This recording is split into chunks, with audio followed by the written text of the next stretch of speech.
Mrs Chatterjee versus Norway film की शुरुआत में हमें स्टावेंजर नॉर्वे शहर दिखाया जाता है। एक खूबसूरत सा घर होता है जिसके बाहर चैटर्जी बाड़ी लिखा हुआ है। घर में मिसेस चैटर्जी यानी कि देविका, उसका हस्बैंड अनिरुद्ध और उसके दो बच्चे शुभ और सूची रहते हैं। आज बिल्कुल नॉर्मल सा दिन होता है। बच्चे अपने कमरे में खेल रहे होते हैं और मिसेस चैटर्जी यानी कि देविका रोटी बेल रही होती है। तभी अचानक से चाइल्ड सर्विसेज के लोग आकर उस घर से बच्चे को ले जाते हैं। देविका दौड़ते हुए घर से बाहर निकलती है अपने बच्चे को वापस लेने के लिए और वो अपने बच्चों का नाम चिल्लाते रहती है। वो चाइल्ड सर्विसेज के गाड़ी के ऊपर कूदती है, चढ़ने की कोशिश करती है, दरवाजा खोलने की कोशिश करती है, गाड़ी के सामने तक आ जाती है, गिर जाती है, लेकिन कोई फायदा नहीं होता। अब 24 घंटे पहले के समय को दिखाया जाता है जिस ऑर्गेनाइजेशन का नाम वेलफ्रेड है।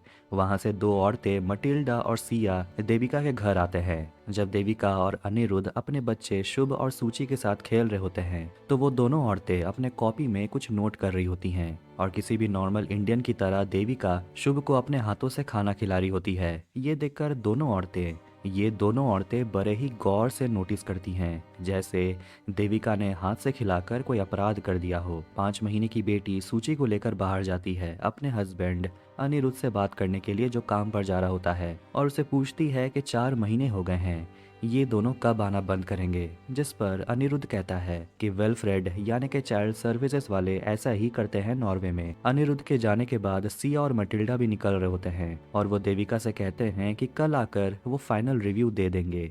ये सुनकर देविका राहत की सांस लेती है। अब वो अपने बेटे शुभ को किंडरगार्टन छोड़ने जाती है, लेकिन जल्दी जल्दी में वो अपने बेटे का एक प्रोजेक्ट लाना भूल जाती है, एक ट्री। एक टीचर गुस्सा हो जाती है और पूछती है कि अगर तुम ट्री लाओगी नहीं तो तुम्हारा बच्चा सीखेगा कैसे। जिस पर देविका माफी मांगती है और कहती है मिस्टेक हो गया। अनिरुद्ध जब अपने काम पर होता है तो देविका उसे कॉल करती है और बताती है कि कल ओस्लो से सीनियर ऑफिसर आने वाले हैं, इसीलिए कल छुट्टी ले लेना। अब अगले दिन मटिल्डा सिया एक सीनियर ऑफिसर के साथ आती हैं और दोनों हस्बैंड वाइफ बड़े ही अच्छे से तीनों का वेलकम करते हैं। वो तीनों औरतें अनिरुद्ध का इंटरव्यू लेती हैं और सीनियर ऑफिसर उसे पूछती है, क्या तुम घर की देखभाल नहीं करते?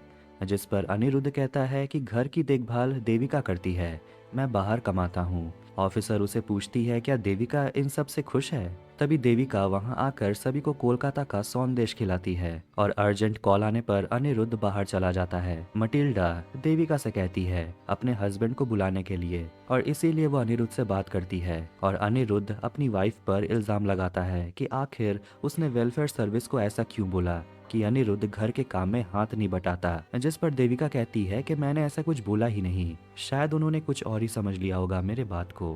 तभी वो देखती है कि दोनों औरतें उसकी बेटी सूची को लेकर जा रहे हैं। ये देखकर देविका अपनी बेटी को वापस लेने के लिए भागने लगती है, लेकिन वो लोग निकल जाते हैं। उनका बेटा अभी भी किंडरगार्टन में है, इसीलिए अनिरुद्ध देविका जल्दी जल्दी वहां पहुंचते हैं, लेकिन वो लोग लेट हो चुके हैं। वेलफेयर सर्विसेज उसके बेटे शुभ को ले जाते हैं। दोनों चिल्लाते रह जाते हैं, लेकिन कोई फायदा नहीं होता, कोई उनकी मदद नहीं करता और आखिर में देविका बेहोश हो जाती है।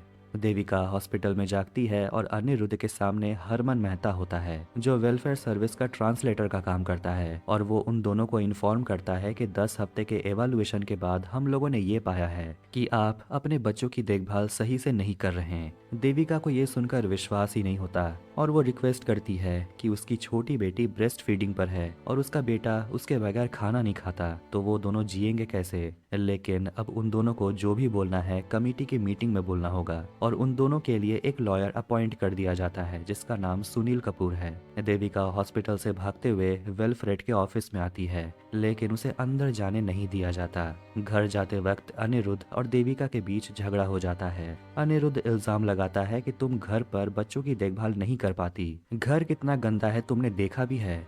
जिस पर वो कहती है, तो क्या वो हमारे बच्चे को उठाकर ले जाएंगे। अगली सुबह जब अनिरुद्ध काम पर जा रहा होता है तो दोनों ही अपने बच्चों को बहुत मिस करते हैं। देविका ये कहती है, क्या हमसे जो भूल हुई है अगर हम उसे ठीक कर लेते हैं तो क्या वेलफ्रेड हमारे बच्चे को वापस दे देंगे। जिस पर उसका पति अनिरुद्ध कहता है कि मैं इतना जानता हूँ कि मुझसे तो कोई भूल नहीं हुई है। इसके बाद देविका अपने मम्मी पापा को फोन करती है और उन्हें सब कुछ बताती है और ये भी बताती है कि अनिरुद्ध सारा इल्जाम उसके ऊपर डाल रहा है। अनिरुद्ध को सिर्फ सिटीजनशिप की पड़ी है, देविका के पापा उसे सलाह देते हैं कि उन्हें अपना एक प्राइवेट लॉयर हायर करना चाहिए, गवर्नमेंट लॉयर नहीं। इसके बाद हम एक फ्लैशबैक देखते हैं जब अनिरुद्ध और देविका नॉर्वे शिफ्ट हुए थे शादी के बाद। कुछ महीनों के बाद देविका प्रेग्नेंट हो जाती है और फिर अनिरुद्ध और देविका की जिंदगी में शुभ और सूची आते हैं। देविका और अनिरुद्ध अपने अपॉइंटेड लॉयर सुनील कपूर से मिलने जाते हैं। वो अपना रिकॉर्डर स्टार्ट करता है और देविका बोलने लगती है कि इतने हफ्तों से ये एवोल्यूएशन चल रहा था, पता नहीं इस एवोल्यूशन का कारण क्या था। वो लोग आते थे और देविका को ब्रेस्ट फीडिंग का सही तरीका सिखाते थे। कुछ हफ्तों के बाद तो देविका मटिल्डा और सिया को बिल्कुल अपने परिवार की तरह ही मानने लगी, लेकिन उन्हें कहाँ पता था कि वो उसके बच्चों को किडनैप कर लेगी। जब देविका कागज में लिखा हुआ इश्यूज को पढ़ती है तो वो दंग रह जाती है। वेलफ्रेड के कुछ कंप्लेंट्स हैं, जैसे कि हम इंडियंस हाथों से खाना खाते हैं, काला टीका लगाते हैं, इन सब चीजों से उनको प्रॉब्लम थी। सुनील कपूर उन दोनों को समझाते हैं कि वेलफेयर सर्विसेज वाले लोग गारंटी देविका को मेंटली अनफिट साबित करने की कोशिश जरूर करेंगे, लेकिन वो 100% गारंटी के साथ कहता है कि वो उन्हें उनका बच्चा दिला कर रहेगा। लेकिन वो चाहता है कि उसके बाद अनिरुद्ध और देविका वापस इंडिया चले जाएं, क्योंकि वेलफ्रेड वाले दोनों को यहाँ जीने नहीं देंगे। वो वहाँ से निकलकर वेलफ्रेड के ऑफिस जाते हैं, जहाँ थोड़ी देर के लिए सही उन्हें उनके बच्चों से मिलाया जाता है। ये देखकर देविका इमोशनल हो जाती है और अपने बच्चों से कहती है कि अगर तुम इन लोगों के साथ रहते हो तो ये तुम्हें डिज्नीलैंड लेकर जाएंगे। हरमन देविका से कहता है कि आप अपने बच्चों के सामने रोइए मत, ये बच्चों के लिए ठीक नहीं है। और तभी अचानक से सभी उन बच्चों को वहां से ले जाते हैं। कुछ दिन में देविका के मॉम डैड भी नॉर्वे आ जाते हैं और देखते ही देखते 2 हफ्ता बीत जाता है। अब काउंसिल मीटिंग बैठती है और दोनों पक्ष के लॉयर अपने पॉइंट ऑफ व्यू सुनाते हैं। सुनील कपूर एक वीडियो चलाता है जिसमें देविका और अनिरुद्ध अपने बच्चों के साथ खेल रहे होते हैं। सुनील कहता है कि ये देखकर आपको क्या लगता है कि इस फैमिली में कुछ प्रॉब्लम है? बस कुछ कल्चरल डिफरेंसेस हो सकती हैं जो हमें थोड़ा ऑड लगता है, लेकिन भारत में हाथ से खाना खिलाना बिल्कुल नॉर्मल बात है। ये तो वहाँ का ट्रेडिशन है और बुरी नज़र से बचाने के लिए माँ अपने बच्चों के सिर पर काला टीका लगाती है। हमें इन सब चीज़ों को समझना चाहिए और इन सब चीज़ों को अपना लेना चाहिए। इसीलिए हमें उन दोनों के बच्चों को उनके माँ बाप को सौंप देना चाहिए। लेकिन काउंसिल अपना फैसला सुनाती है कि सूची और शुभ को वापस उनके नेचुरल पेरेंट्स को सौंप दिया जाएगा अगले 24 घंटे के अंदर। ये सुनकर देविका और अनिरुद्ध राहत की सांस लेते हैं। फिर अगले दिन जैसे ही वो सभी वेलफ्रेड के ऑफिस पहुंचते हैं अपने बच्चे को लेने के लिए, उन्हें पता चलता है कि किंडरगार्टन में एक बच्चे के माँ से पता चला कि देविका मेंटली अनस्टेबल है, इसीलिए फैसले को वापस लेना पड़ा। अब देविका का केस डिस्ट्रिक्ट कोर्ट संभालेगी। ये सुनकर देविका पागलों की तरह चिल्लाने लगती है और दौड़ते हुए इधर उधर भागने लगती है अपने बेटे को खोजने के लिए। वो एक कमरे में घुसती है और उसे उसके बेटे का बैग मिलता है। वो दूसरे बच्चों से पूछती है क्या उसने शुभ को देखा है, लेकिन किसी ने नहीं देखा। घर लौटते समय वो सुनील कपूर से बात कर रहे होते हैं, जिससे पता चलता है कि उसे भी इस केस से निकाल दिया गया है। अगले दिन डिस्ट्रिक्ट कोर्ट में हियरिंग के लिए वो लोग जब जाते हैं तो उन्हें उनका प्राइवेट लॉयर उनसे मिलने आता है, डैनियल स्यूपिक। कोर्ट में प्रोसिक्यूटर देविका पर इल्जाम लगाती है कि वो एक अनस्टेबल माँ है और उसका बिहेवियर अनप्रेडिक्टेबल है। इसके बाद वो कुछ वीडियो चलाती है जो शुभ के दोस्तों के पेरेंट्स की हैं, जो ये बोलते हैं कि देविका अपने बच्चों के साथ घुलती मिलती नहीं है, उसके पढ़ाई में हेल्प नहीं करती और शुभ हमेशा अपना प्रोजेक्ट लेट सबमिट करता है। यहाँ तक कि प्रोसिक्यूटर डोमेस्टिक वायलेंस की भी बात करती है, जो अनिरुद्ध के दोस्त बिस्वा और नंदिनी ने रिपोर्ट किया है। फिर जब डैनियल के बोलने की बारी आती है तो वो वेलफेयर सर्विसेज पर इल्जाम लगाता है कि वो लॉन्ग टर्म के लिए बच्चों की देखभाल नहीं कर सकते। यहाँ तक कि उनके 30 से भी ज्यादा केसेस पेंडिंग हैं और देविका चिल्लाने लगती है कि हमारे केस पर फोकस करने के लिए, जिस पर डैनियल उससे हिंदी में बात करते हुए कहता है कि मुझे हिंदी आती है और मेरा नाम डैनियल सिंह क्यूपिक है और ऐसे कोर्ट में बोलना अलाउड नहीं है। फिर प्रोसिक्यूटर कहती है कि हमारे पास एक प्रूफ है और जब वो प्रूफ दिखाती है जिसमें शुभ रो रहा होता है और देविका अपने बेटे के मुंह पर ही दरवाजा बंद कर देती है,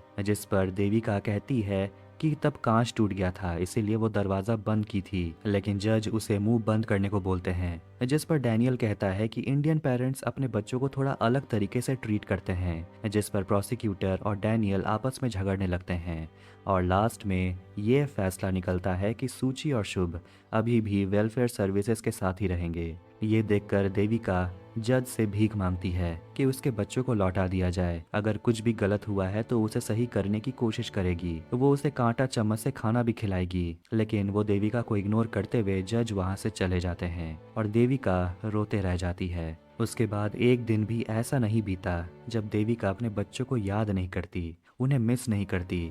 और ऐसे ही 2 महीने बीत जाते हैं। बच्चे से अलग हुए 2 महीने। फिर एक दिन देविका अपने दोस्त नंदनी से मिलती है, जो देविका को एक औरत राबिया से मिलाती है, जो नॉर्वे में एक दुकान चलाती है। लेकिन असली में वो लॉयर है, लेकिन उसके डिग्री की यहाँ कोई वैल्यू नहीं है। राबिया के बेटे को भी वेलफेयर सर्विसेज ने फॉस्टर केयर में डाल दिया और वो देविका को फाइल दिखाती है, जिससे उसे पता चलता है कि वेलफ्रेड एक बहुत ही खतरनाक कंपनी है। वो एक बिजनेस चलाते हैं और पैसे का लालच दिखाकर वो इमिग्रेंट परिवार को अपने देश में बुलाते हैं और एवेलुएशन करने के बाद वो उनके बच्चों को उठाकर ले जाते हैं। ये एक तरह का ऑर्गेनाइज्ड क्राइम है और इन सब में टीचर, फॉस्टर फैमिलीज, जजेस, यहाँ तक के लॉयर्स भी शामिल होते हैं। और जितने बच्चों को ये लोग फॉस्टर केयर में डालते हैं, उतना ही ज़्यादा ये लोग पैसा बनाते हैं। राबिया देविका को बताती है बेरिट हैंसन के बारे में, जो शुभ को फॉस्टर केयर में जाकर पढ़ाती है। और उसी ने बताया है कि शुभ वहाँ खुश बिल्कुल भी नहीं है। शुभ ने बोलना तक बंद कर दिया है। ये सब सुनकर देविका बहुत ज़्यादा घबरा जाती है। यहाँ तक कि फॉस्टर फैमिली देविका का दिया गया मिल्क पाउच भी सूची को नहीं देते और उसे एक वीडियो दिखाते हैं जिसमें शुभ बहुत ज़्यादा डिप्रेस लग रहा होता है। वो कहता है कि मुझे डिज्नीलैंड नहीं जाना, मुझे घर जाना है। इसीलिए देविका जल्दी जाकर अपने हस्बैंड को ये सब कुछ बताती है कि ये सब जो हो रहा है ये एक तरह का क्राइम है और डैनियल भी उन सभी के साथ मिला हुआ है। लेकिन अनिरुद्ध को बस अपनी सिटीजनशिप की पड़ी है। देविका सब कुछ समझ रही है कि अनिरुद्ध केस में आगे नहीं बढ़ना चाहता क्योंकि पैसे खर्च हो जाएंगे। इसके बाद वो घर जाकर तैयार होती है और वो पहुंचती है अपने बच्चों के फॉस्टर होम में और चुपके से अंदर जाती है और अपने बच्चों को लेकर वहां से निकल जाती है। वो ट्रेन से दूसरे देश स्वीडन पहुंच जाती है और एयरपोर्ट से वहां से निकलने वाली होती है। लेकिन अथॉरिटीज को पता चल जाता है कि देविका भाग रही है और उसे पकड़ लिया जाता है।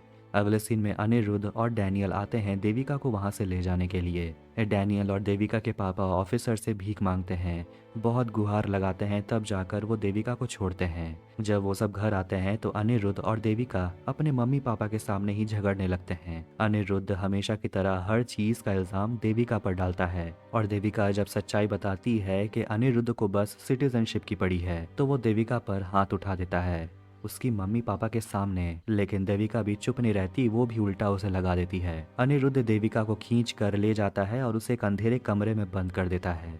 जब अनिरुद्ध अपने काम पर होता है तो बिस्वा उसे मिलने के लिए आता है, लेकिन अनिरुद्ध उसे कहता है कि तेरे वजह से ही ये सब कुछ शुरू हुआ है, तेरे वजह से ही वेलफेयर की नज़र हमारे ऊपर पड़ी। और वो उसे कहता है कि हमारे परिवार से दूर रहना।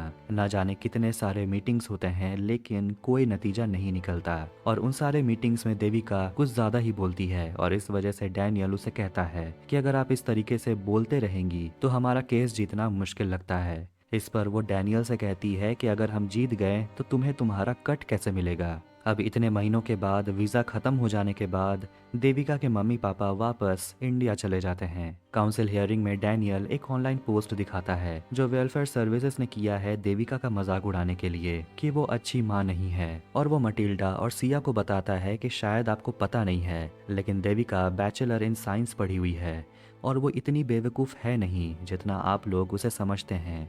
और ये भी पता चला कि साइकोलॉजिस्ट से मिले बिना ही साइकोलॉजिस्ट ने ये रिपोर्ट बना दिया कि देविका मेंटली अनस्टेबल है।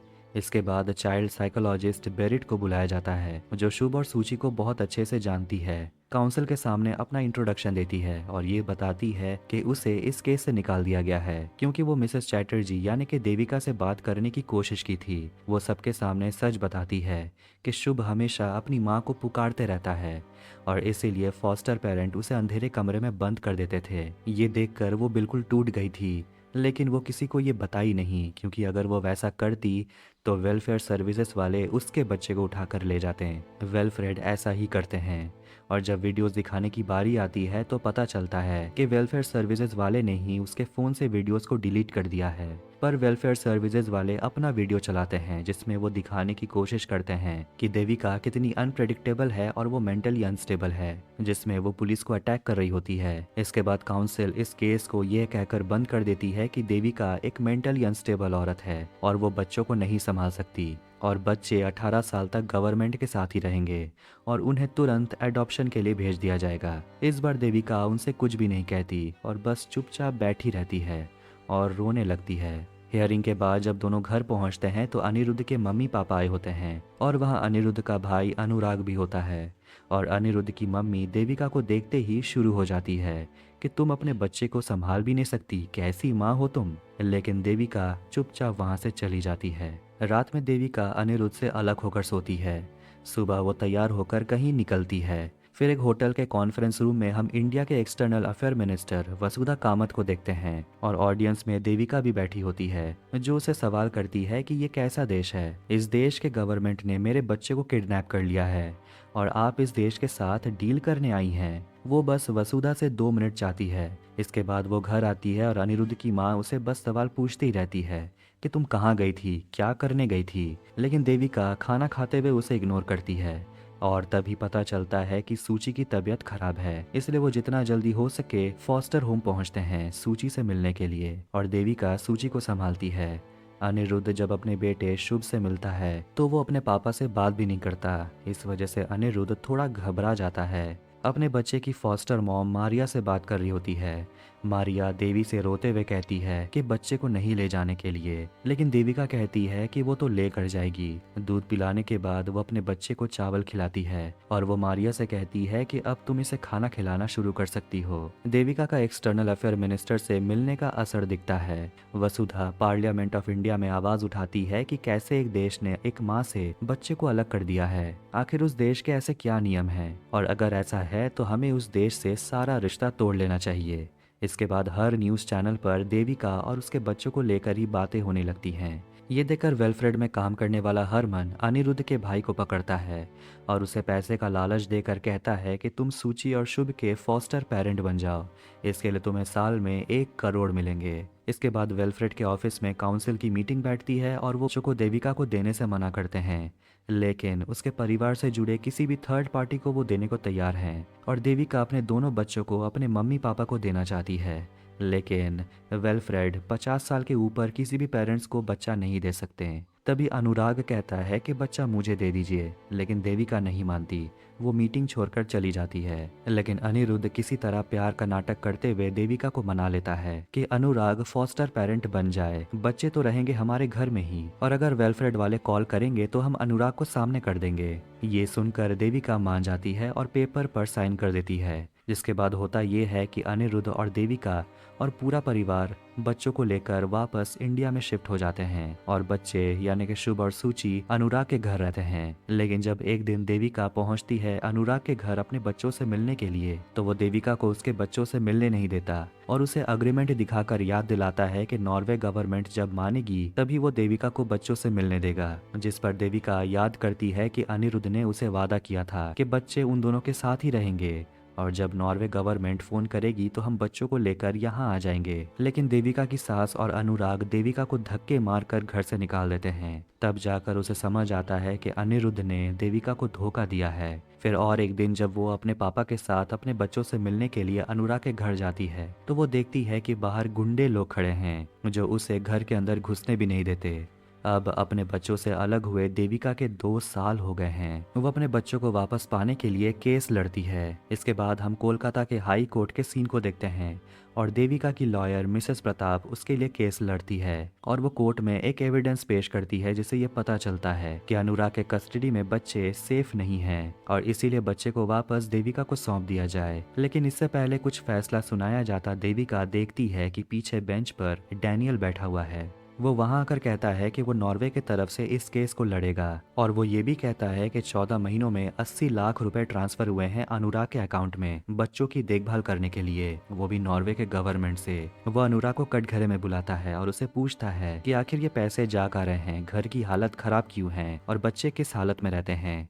जिस पर अनुराग के पसीने छूटने लगते हैं और वो सबके सामने ही कह देता है कि वो बच्चे की कस्टडी को छोड़ रहा है। अब अगर बच्चे अनुराग के पास नहीं रहते हैं तो या तो वो देविका के पास रहेंगे या तो वो नॉर्वे गवर्नमेंट के पास। इसके बाद डैनियल देविका को कटघरे पर बुलाता है और उसे पूछता है कि आप महीने में कितना कमाती हैं और क्या आप शुभ और सूची को प्राइवेट स्कूल में पढ़ा पाएंगी, जिसका जवाब नहीं है। लेकिन देविका कहती है कि कम से कम उन दोनों के पास माँ तो होगी। डैनियल उसे सवाल पूछता है कि पॉसिबिलिटी है कि शुभ ऑटिस्टिक है, क्या अगर उसे ऑटिज्म हुआ, आप क्या करेंगी, आपका प्लान क्या है, क्योंकि आप बेरोजगार हैं। देविका के बाद अनिरुद्ध से कांटेक्ट किया जाता है जो नॉर्वे में है, और वो सबके सामने बताता है कि देविका सच में पागल है, वो मेंटली अनस्टेबल है, वो बच्चों को संभाल नहीं सकती। और ये स्टेटमेंट पूरी तरह से नॉर्वे गवर्नमेंट के फेवर पर पड़ता है। लेकिन मिसेस प्रताप वहां आकर एविडेंस देती है कि नॉर्वे स्टेवेंजर पब्लिक हॉस्पिटल और यहाँ के कोलकाता अपोलो हॉस्पिटल का रिपोर्ट है कि देविका मेंटली फिट है। और अनिरुद्ध के गलत साबित होते ही वो जल्दी से कॉल कट कर देता है। उसे दोबारा कनेक्ट करने की कोशिश की जाती है, लेकिन मिस प्रताप देविका के कॉल रिकॉर्डिंग्स दिखाती है जो अनिरुद्ध को की गई है, लेकिन वो कभी कॉल उठाता ही नहीं।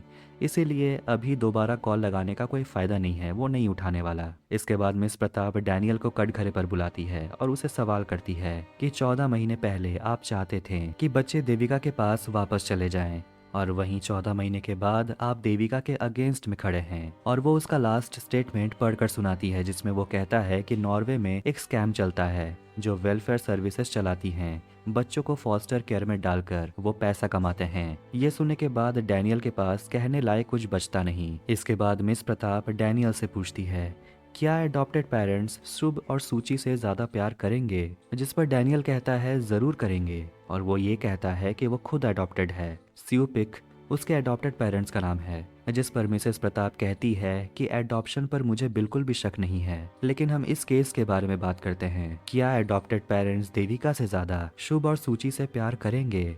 जिस पर वो कहता है कि मैं इसका जवाब नहीं दे सकता। वो उससे एक और सवाल पूछती है, क्या देविका कभी पैसों के लिए अपने बच्चे को नॉर्वे गवर्नमेंट को दे देगी? जिस पर डैनियल कहता है बिल्कुल नहीं, क्योंकि वो देविका को जानता है। तो इसका मतलब ये हुआ कि वो अपने पति के इन्फ्लुएंस के अंडर उस कागजात पर साइन की थी, वो अपने मर्जी से नहीं की थी। जिससे मिसेस प्रताप कोर्ट में ये कहती है कि वो जो नॉर्वे से लड़ रही थी, स्वीडन में पुलिस से लड़ी, कोर्ट से लड़ी, वो सब किसके लिए? अपने बच्चों के लिए। ये माँ का नेचुरल इंस्टिंक्ट ही तो है जो उसे अपने बच्चों से जोड़ कर रखता है। इसका मतलब ये हुआ कि देविका का जो रिएक्शन था अपने बच्चों के लिए, वो बिल्कुल नेचुरल था, जिस पर डैनियल भी अग्री करता है। इसके बाद जज देविका से कहते हैं कि आपको कुछ बोलना है।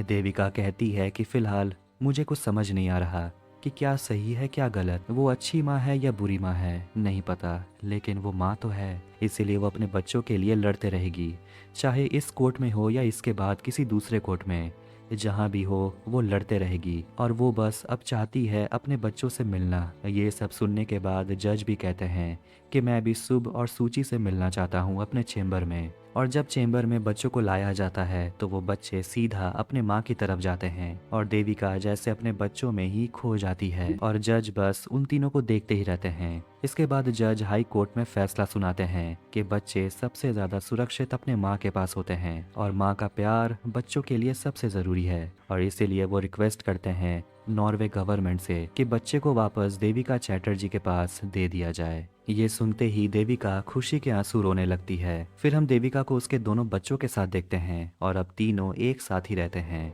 फिर हमें दिखाया जाता है उस ट्रू स्टोरी को कि एक माँ सागरिका चक्रवर्ती अपने बच्चों से 3 साल तक अलग रही, और 3 साल की कड़ी लड़ाई के बाद वो अपने बच्चों से मिली। आपको क्या लगता है एक 5 महीने की बच्ची को उसके माँ से अलग करना कहीं से भी सही है? आखिर ये कैसा देश है और वहाँ के कैसे नियम है? एक बच्चे को माँ से अलग करके उनसे पैसे कमाकर आखिर वो लोग खुश कैसे रहते होंगे? अगर आपको ये वीडियो पसंद आया तो वीडियो को लाइक करें, चैनल को सब्सक्राइब करें। ऐसे ही मूवीज एक्सप्लेनेशंस के लिए मिलते हैं नेक्स्ट वीडियो में। Take care.